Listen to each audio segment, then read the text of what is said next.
I had everything I needed. My bones had their weight.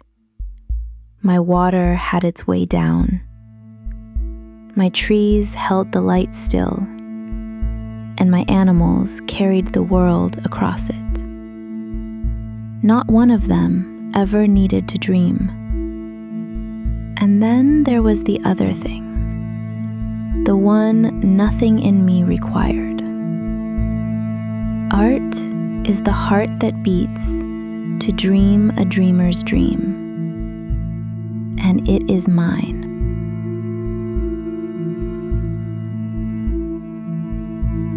Without it, I would still be here. Rock and water and weather turning over, wanting nothing. A body can last a very long time like that. My heart takes everything else I am and stands me up. It reaches out past my own ridgelines into the high country and the plains and the long river that runs out of me. And it brings something back. Then it asks the harder question. What do I have that is worth giving away? I have slumbered here a long while. Something has to wake a place and give it a future worth living in. In me, it was always this. For more than 20,000 years, art has been the paintbrush of the time binders.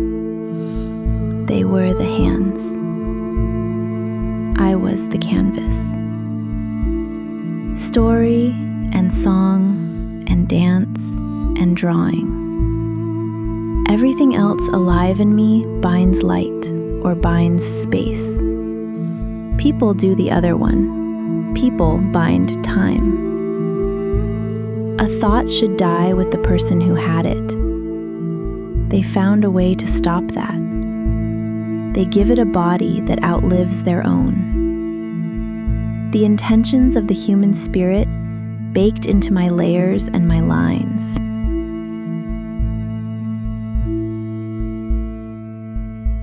They took my earth and my water and my rock, and they dared to understand themselves through the pigments of my paints. 16,000 years ago, somebody carried red into a shelter in my ranges. It is still there. It shows no clear sign of ever having been used for anything at all. And there is a room in me I cannot open for you. What that red was for belongs to the Ngunnawal, the Ngambri, and the Ngarigo, and they have not been asked properly by us. Until they are, that door stays shut. But I can tell you where it came from. A low hill north of the city. The people who named it called it the red ochre ground. The paint of my oldest images and the bricks of the newest capital in the world came out of the same hill.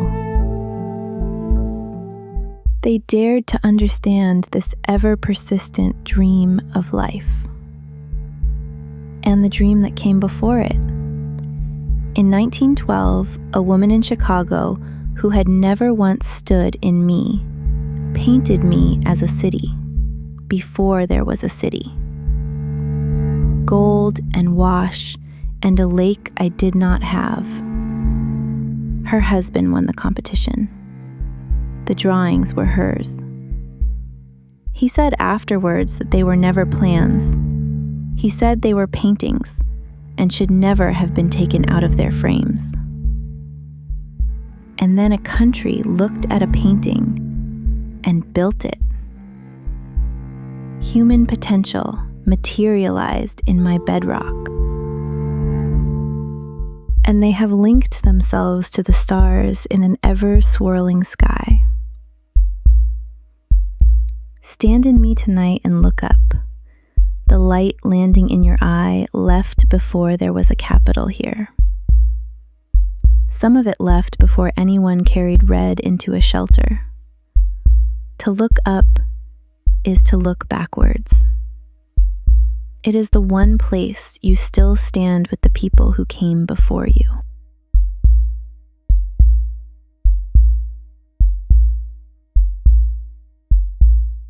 Art is the dream made thread for the weavers of time to sew us into the ages, and to sew us into them for the generations coming. They have never stopped. 7 community groups making mosaic for a Queanbeyan street so that strangers would have somewhere to sit. Unemployed kids with a printing press in a tin shed in Ainslie in 1980. Still printing 46 years later. 16 Ngunnawal women carrying a possum skin cloak into the Legislative Assembly. Reported as the first in more than 150 years. I am not going to show it to you. That one is not mine to give. 7 pieces of ceramic set into a footpath in a suburb going up right now, so a child walking to the shops crosses platypus and waterways and meeting place. Nobody asked for any of it. This is what animates you through the great hall of time and space. It is where you go to make sense of all this chaos.